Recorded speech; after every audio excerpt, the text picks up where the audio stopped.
Hello, my name's Vivian Blonde. I've been looking at Lucy's case since the day she was arrested, the very first day she was arrested.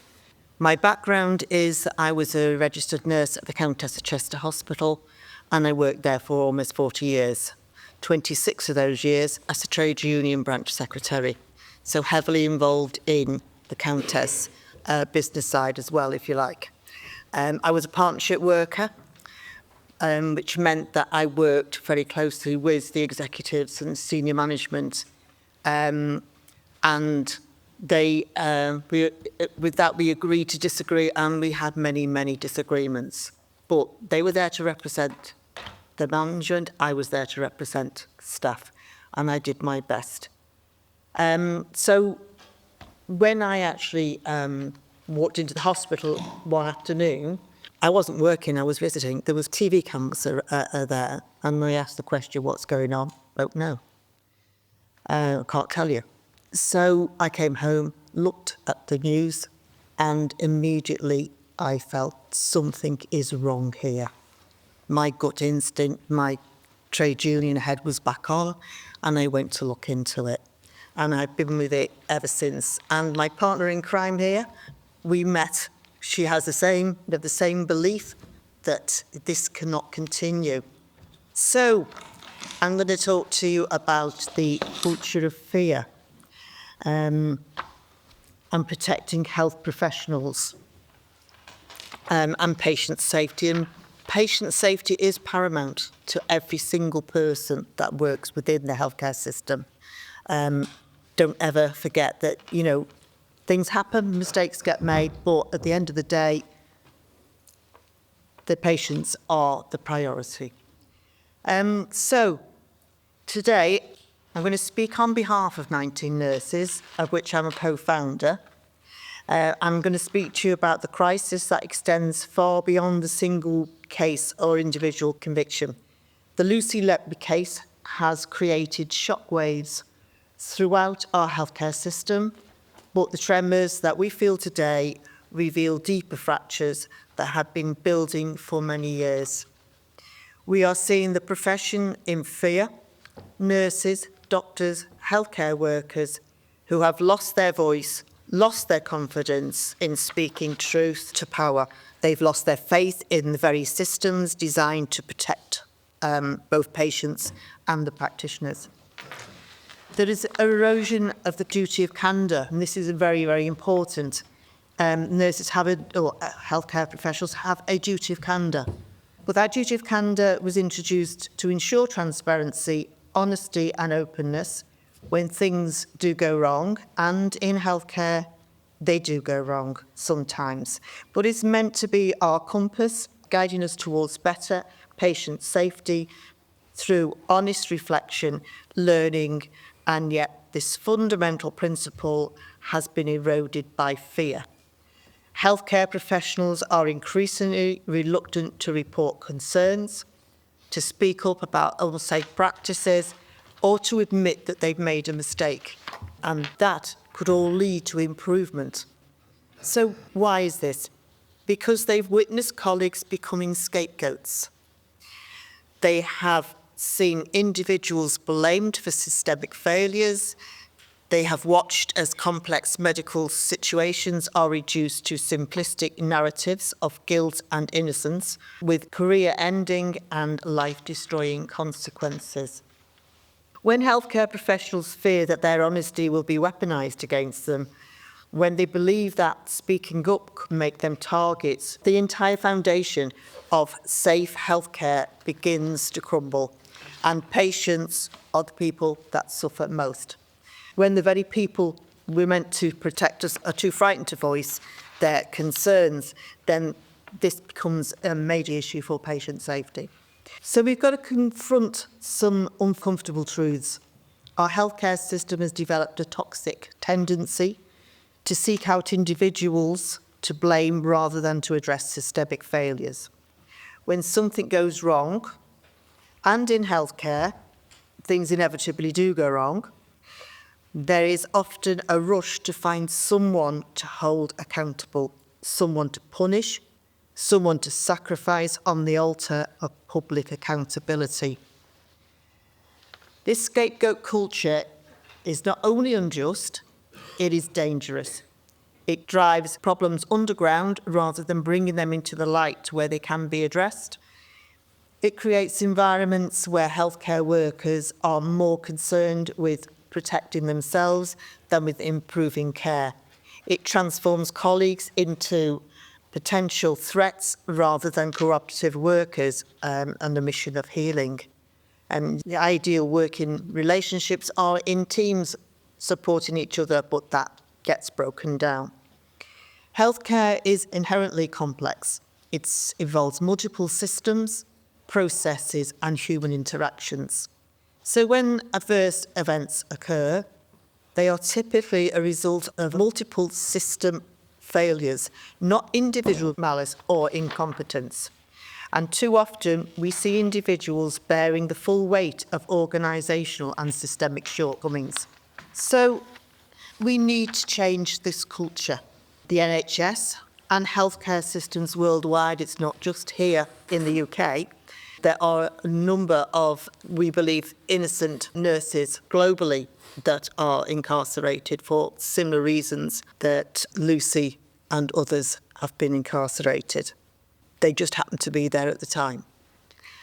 So we must undergo a fundamental cultural transformation.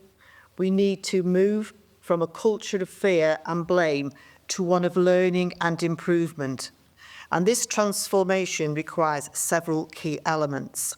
Firstly, we must establish genuine no-blame culture around clinical incident reporting. Healthcare professionals must feel safe to report errors, near misses, and systemic problems without fear of personal retribution. My time representing members, I found clinical incident reporting was not supported by many managers because they felt that that was a reflection on them. And it sometimes was difficult to get the information I needed to support the member that I was representing, particularly on staffing levels. So secondly, we must recognise that mistakes are inevitably complex in healthcare environments, and our goal should be to eliminate all human error, but that's an impossible task. So we need to create systems that are resilient to inevitable human fallibility. This means building in safeguards and checks that catch errors before they reach the patient. And thirdly, we must celebrate and protect those who speak up. Whistleblowers and concerned healthcare professionals should not be seen as threats. They should be supported, not silenced or marginalised. One thing here that concerns me a lot is the silence of the trade unions. We need to call them into action.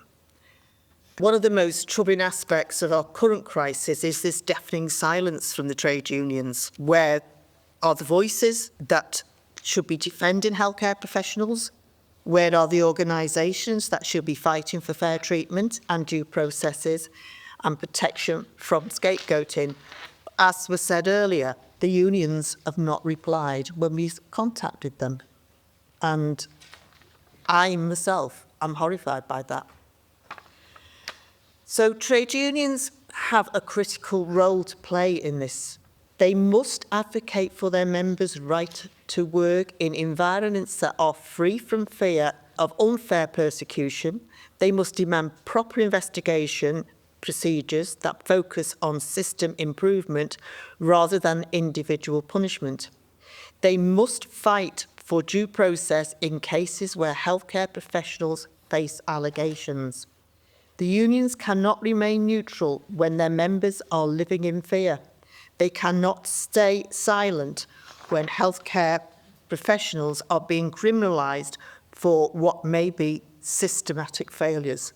So it is time now for the trade union leadership, and I'm calling on the trade unions to step forward and address these failures in the NHS and to advocate for the kind of healthcare culture that protects both staff and patients.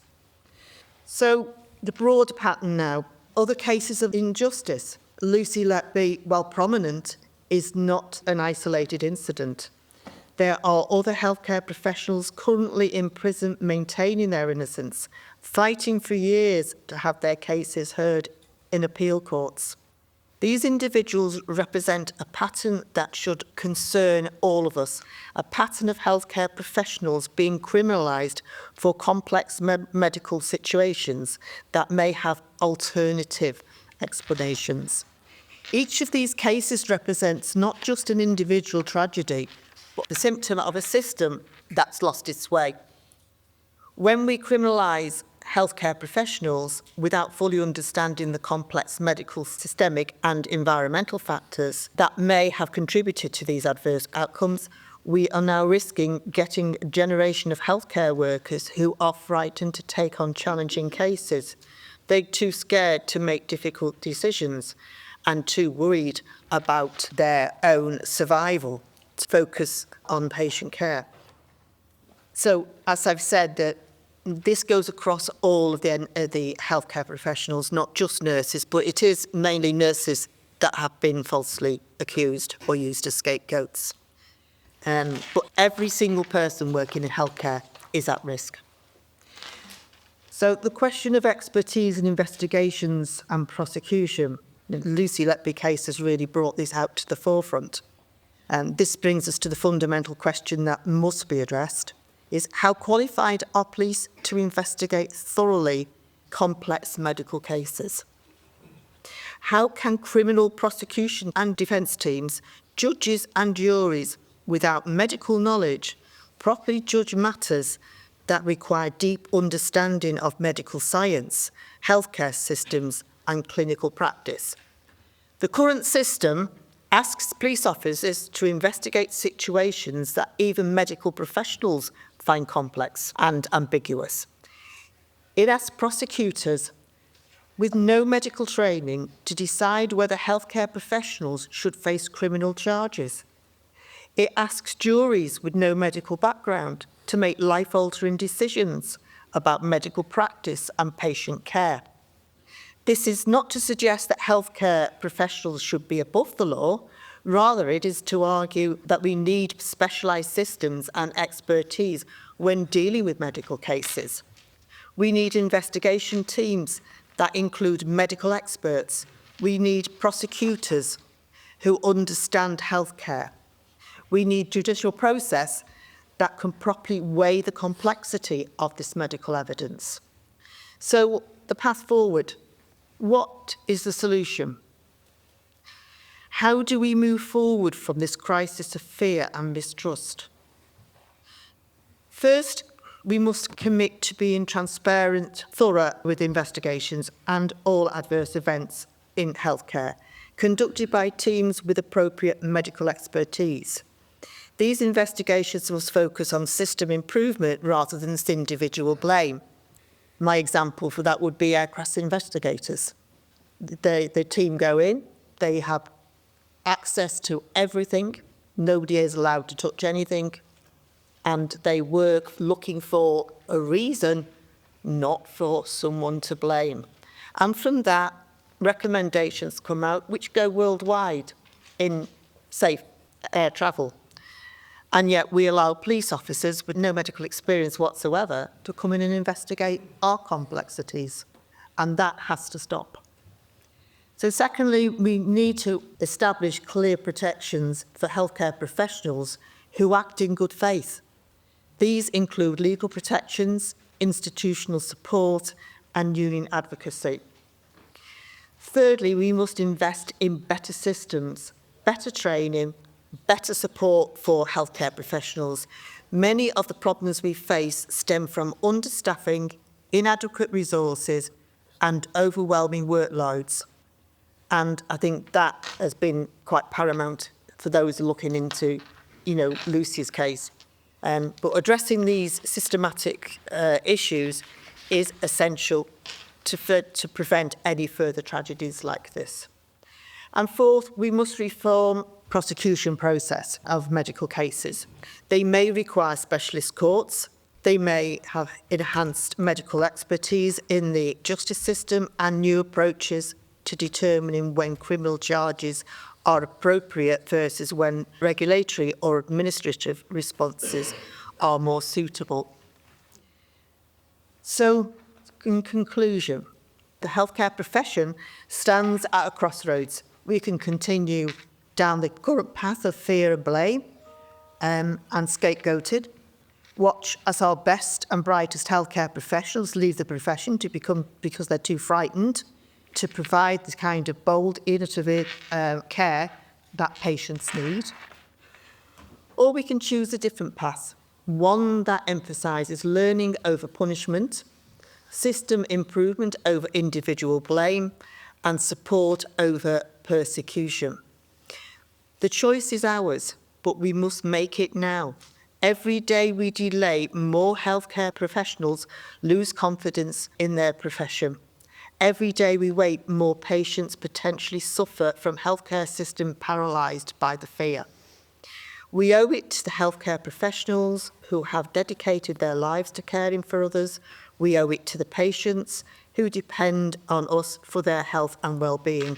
And we owe it to ourselves to recreate a healthcare system worthy of the noble calling that brought every one of us into that profession.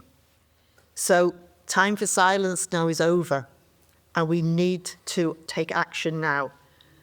We need to work together to build a better healthcare culture and to protect both those who give care and those who receive it. Because in the end, their safety and well-being are intrinsically linked.